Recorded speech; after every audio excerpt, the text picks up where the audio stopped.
समय का पहिया अपनी धुरी पर धीरे धीरे घूम रहा था। राजेश की बेटी रीना भी धीरे धीरे बड़ी हो रही थी। पिंकी, रमेश और विनीता की बेटी थी जो कि मानसिक तौर पर विकलांग थी, वो भी धीरे धीरे बड़ी हो रही थी। राजेश अक्सर पिंकी को खाने के लिए कुछ ना कुछ लाता रहता था, कभी चॉकलेट तो कभी मिठाई, और पिंकी भी मन से किसी 2 साल के बच्चे की तरह थी। राजेश को देखते ही भागकर उसके पास चली जाती थी और गोद में बैठ जाती थी। ये सब विनीता देखती थी, पर उसे लगता था कि राजेश अपनी भतीजी को अपनी बेटी रीना की तरह ही प्यार करता है, इसीलिए वो कभी भी कुछ नहीं बोलती थी। पिंकी अक्सर ही रीना के घर पर जाती थी। रीना और शुभम से उसका खूब जमता था। दोनों ही पिंकी की भाषा भी बखूबी समझते थे। पिंकी पूरी तरह से गूंगी तो नहीं थी, पर कुछ साफ नहीं बोल पाती थी। पिंकी की उम्र यही कोई 13 साल की होगी। फिगर से तो काफी लंबी और हेल्दी भी थी, देखने में भी अच्छी थी, पर ना जाने भगवान ने उसे ऐसा क्यों बनाया था। पिंकी का मासिक धर्म शुरू हो चुका था और उसकी माँ को ही ध्यान देना पड़ता था, क्योंकि पिंकी इस काबिल नहीं थी कि खुद का ध्यान दे सके। उस बच्ची को तो ये भी नहीं पता था कि मासिक होता क्या है। एक बार विनीता ने नोटिस किया कि पिंकी का काफ़ी समय से पीरियड्स नहीं आया है, तो विनीता को लगा कि ये तो अक्सर ही होता है, किसी न किसी वजह से कोई दिक्कत वाली बात नहीं है। पर कुछ समय बाद पिंकी को अक्सर चक्कर आने लगे और वोमिटिंग भी होने लगी थी।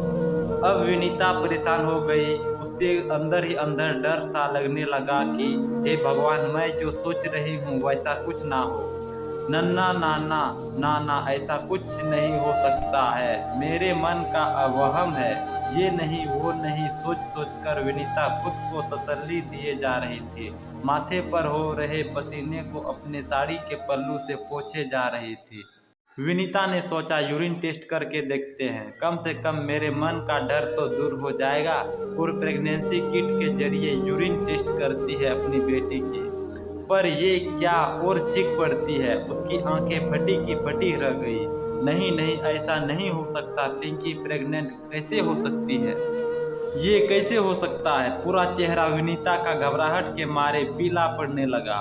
इतना ही नहीं, पसीने से पूरी तरह भीग गई थी। उसे कुछ भी समझ नहीं आ रहा था कि कब, क्यों और कैसे मेरी बेटी के साथ किसने किया ये सब। और फिर अगले दिन विनीता पिंकी को लेकर हॉस्पिटल चली गई और अपने ही जान पहचान की लेडीज डॉक्टर को सारा हाल बताती है।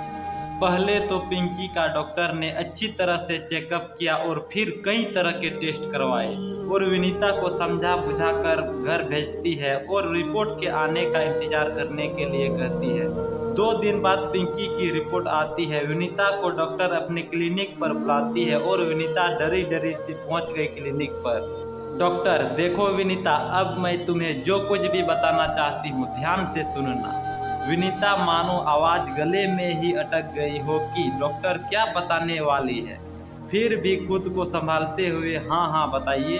डॉक्टर, पिंकी के साथ एक बार नहीं बल्कि कई बार बलात्कार किया गया है, और वो भी सिर्फ एक आदमी ने नहीं बल्कि कई लोगों ने किया है।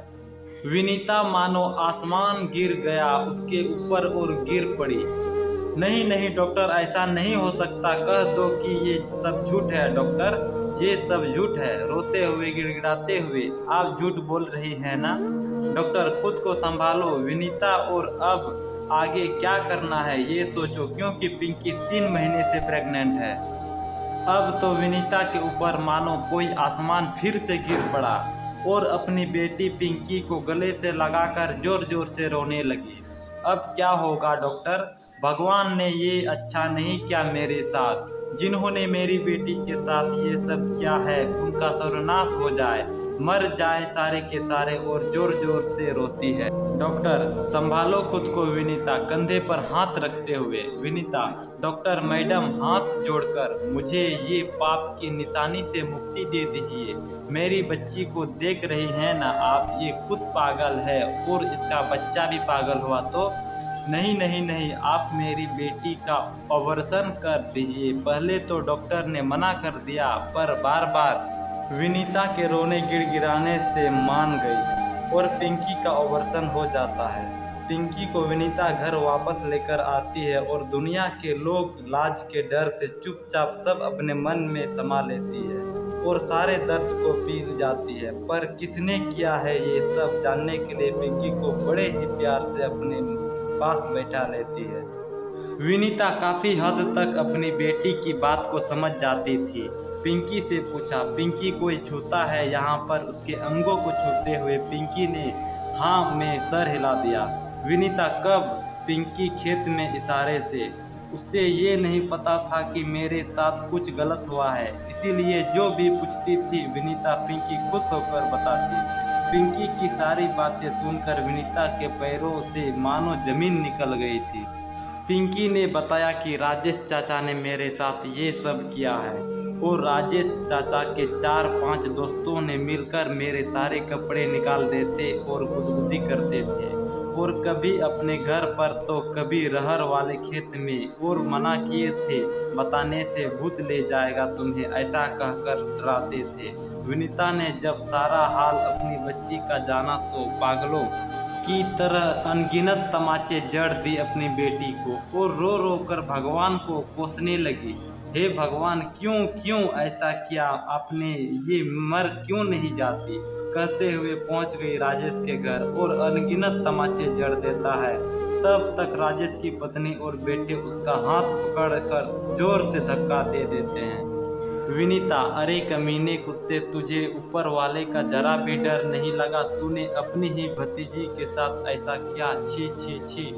राजेश, अरे चुप करो भाभी और अपनी पागल बेटी को संभालो, पता नहीं किस किस के साथ मुंह मरवा कर आई है, गूंगी पगली, और आपका भी दिमाग पागल हो गया है। मैं अपनी भतीजी को छी छी छी, हद है यार भाभी नाटक करते हुए। राजेश की पत्नी, बहुत हो गया विनीता भाभी, अब एक शब्द और नहीं, हाँ नहीं तो मैं भूल जाऊंगी कि आप मेरी जेठानी हो, और निकलो मेरे घर से, बाहर का रास्ता दिखाते हुए धक्का मारते हुए। विनीता, हाँ हाँ मैं तो जा रही हूँ, पर ऊपर वाले से डरो तुम लोगों को कभी शांति नहीं मिलेगी, नर्क में जाओगे तुम लोग, शराप देते हुए विनीता अपने घर आ गई। देखते हैं आगे क्या होता है, क्या पिंकी को इंसाफ मिलेगा? क्रमशः राधे राधे।